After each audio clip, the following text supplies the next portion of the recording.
Search for victims and answers continue in the wake of the collision between an American Airlines regional jet and a military helicopter near the nation's capital. All 67 people involved are presumed dead, according to officials on the ground. CBS's News' Natalie Brand has more.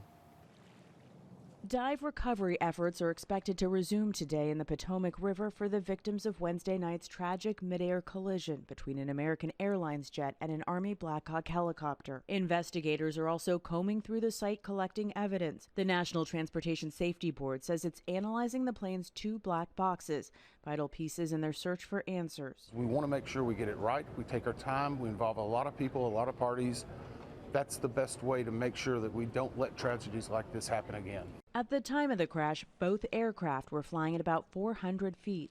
Military helicopters are supposed to stay below 200 feet.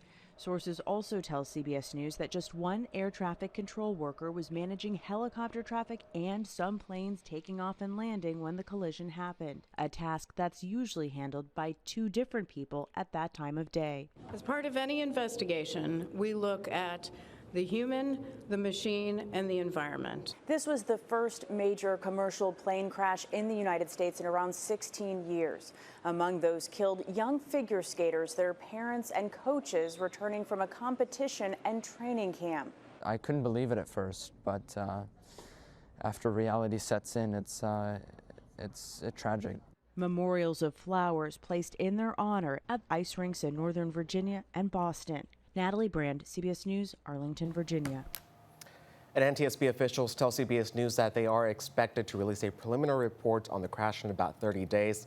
However, they say the report will lay out some of the findings over the next few weeks, but it will not have a probable cause on the incident. Sports teams are honoring the lives that were lost in the moments of silence before the Wizards faced the Los Angeles Lakers. The Wizards practiced just 2 miles away from where the crash happened, and the Boston Bruins also held a moment of silence before their game last night against the Winnipeg Jets.